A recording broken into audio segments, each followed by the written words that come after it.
Assalamualaikum warahmatullahi wabarakatuh. Alhamdulillahi rabbil alamin wa bihi nasta'in ala umurid dunya waddin. Wassalatu wassalamu ala nabiyyina Muhammadin wa ala alihi wa ashabihi ajma'in.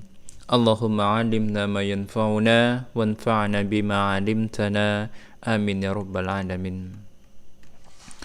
Kaum muslimin dan kaum muslimat yang dimuliakan Allah Subhanahu wa taala, kita bersyukur kepada Allah Subhanahu wa taala dengan limpahan nikmat-nikmatnya kepada kita semuanya. Dan di antara nikmat tersebut adalah ketika Allah Subhanahu wa taala memberikan taufik kepada kita, memberikan kemudahan kepada kita untuk melanjutkan pelajaran kita di dalam program belajar tauhid. Dan ini adalah majelis kita atau pertemuan kita yang kedua. Pada majelis yang kedua ini kita akan memasuki pokok bahasan yang pertama dari Kitabul Ilmi, yaitu pembahasan tentang hukum mempelajari ilmu agama. Hukum mempelajari ilmu syar'i atau ilmu agama Allah Subhanahu wa taala, dan ini adalah bagian yang pertama. Kaum muslimin yang dimuliakan Allah Subhanahu wa taala, Rasulullah sallallahu alaihi wasallam bersabda, "Talabul ilmi faridatun ala kulli muslimin." Menuntut ilmu maksudnya adalah mempelajari ilmu agama Allah, mempelajari ilmu syar'i adalah sebuah faridah, sebuah kewajiban ala kulli muslimin, bagi setiap individu muslim. Ya, menuntut ilmu agama itu adalah kewajiban bagi setiap individu muslim. Hadis yang mulia ini diriwayatkan oleh Al-Imam Ibnu Majah dari sahabat yang mulia Anas bin Malik radhiyallahu anhu, dan disahihkan oleh Syekh Al-Albani rahimahullahu taala. Jadi, menuntut ilmu agama, mempelajari ilmu syar'i, ilmu tentang agama Allah Subhanahu wa taala adalah kewajiban bagi setiap individu muslim. Kewajiban bagi setiap individu muslim.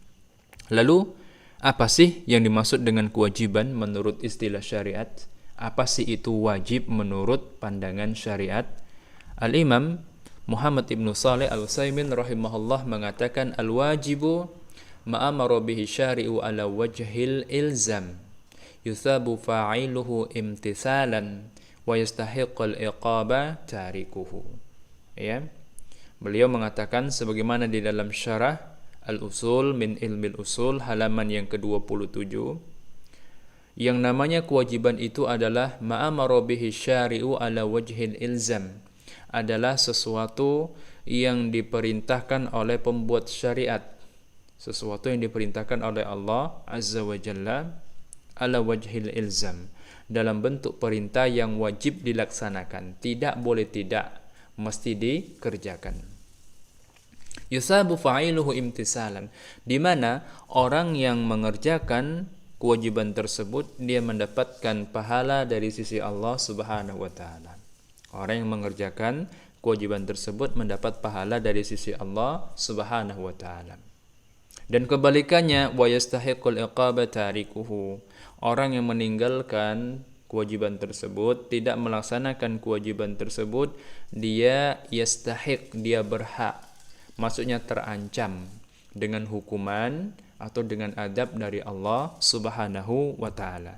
Inilah yang disebut sebagai kewajiban menurut pandangan syariat, yaitu sesuatu yang diperintahkan oleh pembuat syariat oleh Allah Subhanahu wa taala dalam bentuk perintah yang wajib dilaksanakan, tidak boleh tidak, mesti dikerjakan.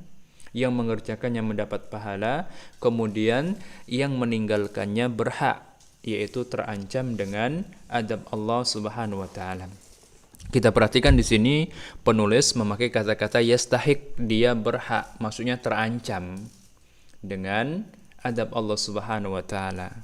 Jadi tidak dalam bentuk ponis secara pasti bakal diadab oleh Allah Subhanahu wa taala. Karena harus dibedakan ya antara ponis dengan ancaman. Kaum muslimin yang dimuliakan Allah Subhanahu wa taala. Kemudian kita kembali kepada hadis Nabi sallallahu alaihi wasallam. Kita perhatikan kalimatnya, talabul ilmi faridatun.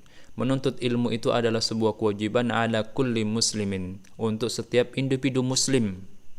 Di sini pakai kata-kata kullun. Kullun itu artinya adalah semua atau seluruh. Ini termasuk al-kalimah allati tufidul am. Adalah salah satu kata yang memberikan makna, ya, memberikan makna umum. Kemudian muslimnya di sini juga bentuknya nakirah, tidak pakai alif lam. Muslimin, bukan al-muslim, ya. Dan yang namanya isim nakirah itu adalah kata yang kandungan maknanya tidak dikhususkan untuk objek tertentu. Berarti dia juga memberikan makna umum. Artinya, kewajiban menuntut ilmu, kewajiban mempelajari agama Allah Subhanahu wa taala itu berlaku umum bagi setiap individu muslim. Jadi, kalau seseorang itu bagian dari kaum muslimin, dia mendapatkan predikat seorang muslim. Bagaimanapun keadaannya, dia miskin atau kaya, tua atau muda, apapun bangsanya, apapun warna kulitnya, dan apapun status sosialnya, kalau dia itu bagian dari kaum muslimin, mendapat predikat seorang muslim, maka dia mendapatkan kewajiban ini, ya, yaitu kewajiban untuk mempelajari agama Allah Subhanahu wa taala. Karena kewajiban ini berlaku umum bagi setiap individu muslim. Apa itu umum? Umum itu, ya, sebagaimana dijelaskan oleh Al-Imam Muhammad ibnu Shalih Al-Utsaimin rahimahullah di dalam syarah Al-Usul min Ilmil Usul halaman 177, beliau mengatakan al-'am al-lafdhu al-mustaghriqu li jami'i afradihi bila hasrin. Umum itu adalah sebuah lafaz, sebuah kata yang kandungan maknanya mencakup seluruh individu, mencakup segala sesuatu, ya, yang merupakan bagiannya tanpa ada unsur pembatasan. Nah, tanpa ada unsur pembatasan. Jadi, menuntut ilmu, mempelajari agama Allah Subhanahu wa taala itu berlaku untuk setiap muslim tanpa ada pengecualian. Tetapi tentunya sesuai dengan kapasitas masing-masing orang. Ya, sesuai dengan kapasitas masing-masing orang menurut kadar kemudahan yang Allah Subhanahu wa taala berikan kepadanya. Kaum muslimin yang dimuliakan Allah Subhanahu wa taala, kita kembali lagi kepada hadis Nabi sallallahu alaihi wasallam. Menuntut ilmu itu adalah kewajiban bagi setiap muslim, ya. Asalnya muslim itu adalah nama untuk laki-laki yang beragama Islam. Muslim itu adalah laki-laki dari kaum muslimin. Tetapi bukan berarti bahwa kewajiban menuntut ilmu agama itu hanya berlaku untuk kaum laki-laki dari kalangan kaum muslimin. Ya, tidak hanya berlaku untuk, ya, kaum laki-laki dari kalangan kaum muslimin. Bahkan dia juga berlaku, kewajiban ini juga berlaku untuk kaum wanita dari kalangan kaum muslimin, untuk para muslimah. Karena asalnya khitab syar'i itu berlaku umum untuk laki-laki dan perempuan. Jadi, setiap ada perintah dan larangan, ya, setiap ada perintah dan larangan, maka perintah dan larangan tersebut itu berlaku untuk laki-laki dan perempuan dari kalangan kaum muslimin.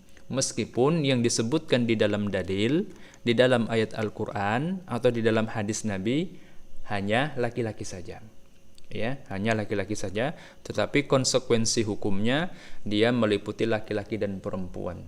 Ini asalnya. Kecuali di sana ada qarinah, ada indikasi yang kuat bahwasanya perintah atau larangan tersebut dikhususkan bagi laki-laki saja atau perempuan saja. Sedangkan dalam hal ini tidak ada indikasi terhadap hal tersebut. Itu artinya kembali kepada asalnya, perintah ini berlaku untuk setiap kaum muslimin, laki-laki maupun perempuan. Menuntut ilmu itu kewajiban bagi muslim dan muslimah. Kaum muslimin yang dimuliakan Allah Subhanahu wa taala. Kemudian di dalam surah Thaha ayat yang ke-144, Allah Azza wa Jalla berfirman, "Wa qul rabbiz zidni ilma." Dan katakanlah wahai Muhammad, wahai Rabbku, wahai Tuhanku, ya Allah, tambahkanlah kepadaku ilmu. Ya. Ini perintah dari Allah Subhanahu wa taala kepada Nabi kita sallallahu alaihi wasallam agar beliau meminta kepada Allah Subhanahu wa taala tambahan ilmu. Ya, Allah memerintahkan Nabi kita sallallahu alaihi wasallam agar beliau meminta tambahan ilmu kepada Allah Subhanahu wa taala. Konteks kalimat ini yang pertama kali mendapat perintah, ya.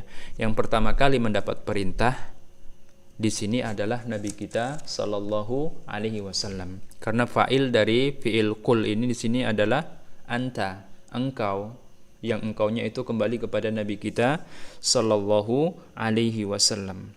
Nah, tetapi bukan berarti bahwasannya perintah ini hanya untuk Nabi sallallahu alaihi wasallam. Bahkan juga berlaku untuk seluruh umat beliau sallallahu alaihi wasallam. Karena setiap perintah dan kewajiban di dalam syariat, ya, itu berlaku untuk seluruh kaum muslimin. Apa yang diperintahkan kepada Nabi juga diperintahkan kepada umatnya. Apa yang dilarang untuk Nabi juga dilarang untuk umatnya. Sampai ada indikasi bahwasannya perintah dan larangan tersebut khusus bagi Nabi. Dan di dalam ayat ini tidak ada indikasi seperti itu. Itu artinya yang mendapat perintah dari ayat ini adalah Nabi dan juga seluruh umat beliau sallallahu alaihi wasallam. Kaum muslimin yang dimuliakan Allah Subhanahu wa taala, kul ini adalah fi'il amr, adalah kata perintah. Dan di dalam usul fiqh ada kaidah al-aslu fil amri yufidul wujub. Asalnya perintah itu memberikan makna wajib, memberikan konsekuensi wajib. Artinya setiap kali Allah atau Rasulnya memerintahkan sesuatu, itu artinya apa yang diperintahkan oleh Allah atau oleh Rasulnya itu adalah sebuah kewajiban. Ya. Maka begitupun ketika Allah Subhanahu wa taala memerintahkan kepada nabinya, yang otomatis juga memerintahkan kepada umatnya beliau untuk meminta tambahan ilmu, itu artinya berdoa kepada Allah meminta tambahan ilmu adalah sebuah kewajiban bagi Nabi kita sallallahu alaihi wasallam dan seluruh umat beliau sallallahu alaihi wasallam. Al-Imam Al-Hafidh Ibnu Hajar Al-Asqalani rahimahullahu ta'ala, beliau adalah salah seorang ulama besar dari madhab Syafi'i. Ketika menjelaskan makna dari firman Allah Subhanahu wa taala tadi, beliau mengatakan wa qauluhu azza wa jalla rabbi zidni ilma, dan firman Allah azza wa jalla rabbi zidni ilma, wahai Rabbku, wahai Tuhanku, ya Allah tambahkanlah kepadaku ilmu. Kata beliau wadihud dilalah fi fadli al-ilmi. Ini merupakan dalil yang sangat jelas tentang keutamaan ilmu. Ya, ini adalah dalil yang sangat jelas tentang keutamaan ilmu. Kenapa? Li'anna Allah Ta'ala lam ya'mur nabiyahu sallallahu alaihi wasallam bi talabil izdiyadi min syai'in illa minal ilmi.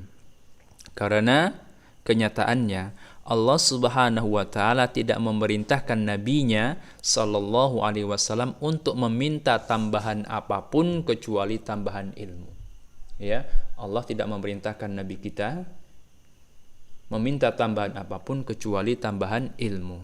6. Wal muradu bil ilmi al-ilmu asy-syar'i alladhi yufidu ma'rifata ma yajibu 'alal mukallafi ma'amara min amri ibadatihi wa muamalatihi. Dan ini maksud dengan ilmu di sini yang Allah perintahkan nabi dan kita untuk meminta tambahan, ya, kepada Allah Subhanahu wa taala adalah ilmu syar'i, ilmu syariat, allati yufidu ma'rifata ma yajibu 'alal mukallafi min amri ibadatihi wa muamalatihi, yaitu ilmu yang akan menjadikan seorang mukallaf itu mengetahui kewajibannya dalam urusan ibadahnya kepada Allah Subhanahu wa taala dan dalam urusannya, ya, terkait dengan muamalahnya terhadap sesama manusia. 6. Kaum muslimin yang dimuliakan Allah Subhanahu wa taala. Kesimpulannya adalah bahwasannya mempelajari ilmu agama Allah Subhanahu wa taala, mempelajari ilmu syar'i itu merupakan kewajiban atas setiap muslim dan muslimah sesuai dengan kapasitasnya masing-masing, ya. Ini berdasarkan sabda Nabi sallallahu alaihi wasallam, "Talabul ilmi faridatun 'ala kulli muslimin." Menuntut ilmu itu adalah sebuah kewajiban untuk setiap individu muslim. Kaum muslimin yang dimuliakan Allah Subhanahu wa taala, insyaallah pelajaran kita yang kedua ini, bagian yang pertama dari pembahasan hukum mempelajari ilmu agama Allah, kita cukupkan sampai di sini. Kita lanjutkan pada majelis yang ketiga insyaallah. Naktafi bihadzal qadar, billahi taufiq wal hidayah. Wassalamualaikum warahmatullahi wabarakatuh.